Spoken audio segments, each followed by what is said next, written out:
আমি মিঠু, আমার রান্নাঘরে আপনাদের সকলকে স্বাগত। আজ আমি আপনাদেরকে পোস্ত ভাপে করে দেখাবো।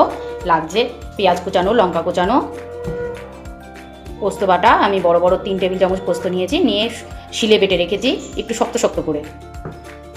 আর লাগবে লবণ, লাগবে সর্ষের তেল। আসুন তাহলে করে দেখা।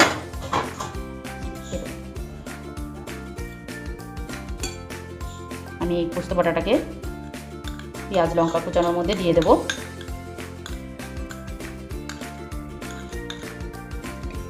আমাকে এক দাদা রিকোয়েস্ট করেছিল এটা দেখাবার জন্যে। দিলাম সামান্য পরিমাণে নুন আর দিলাম সর্ষের তেল। সর্ষের তেলটা একটু বেশি পরিমাণে দেবেন। এটাকে ভালো করে এবার মাখবো। তার আগে আমি বলে দিই, আমি গরম ভাত ফুটিয়ে রেখেছি, ভাতের মধ্যে ভাপে বসাবো।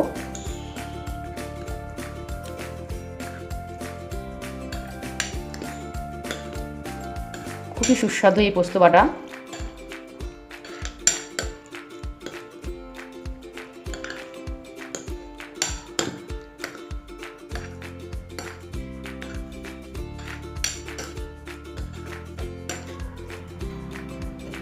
আমি একটা টিফিন কারি বাটি নিয়েছি, এতে আমি পোস্তগুলো সব দিয়ে দেবো।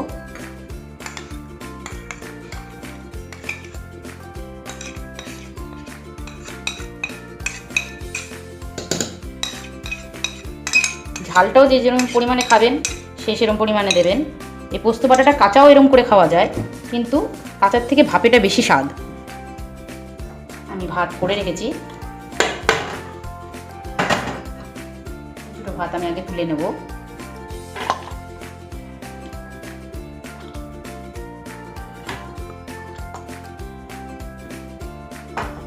দিয়ে মধ্যেখানে ফাঁকা করে তলায় সামান্য ভাত থাকবে, তার মধ্যে আমি বাটিটা বসিয়ে দেব। এটা আপনার কুকারেও করতে পারেন, কুকারে জল দিয়ে সিটি মারলেই হয়ে যাবে। যে তুলে রাখা ভাতটা সেটা আমি উপর থেকে আবার দিয়ে পুরো টিফিন কারিটাকে চাপা দিয়ে দেবো।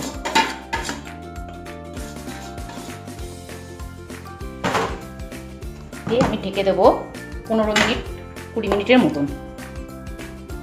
ভালো করে চেপে দিয়েছি আমি।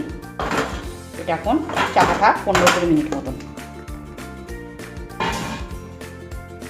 যারা যারা সাবস্ক্রাইব করতে ভুলে গেছেন তারা অবশ্যই সাবস্ক্রাইব করে নিন এবং পাশে থাকা বেল আইকনটাকে ক্লিক করে দিন, যাতে পরবর্তী যে ভিডিওগুলি আমি ছাড়বো সেইগুলো সর্বপ্রথম আপনি সেটা দেখতে পাবেন।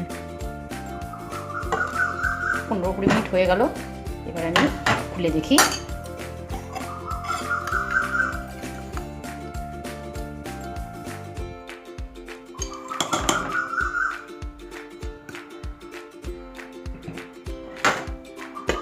সরিয়ে নিই।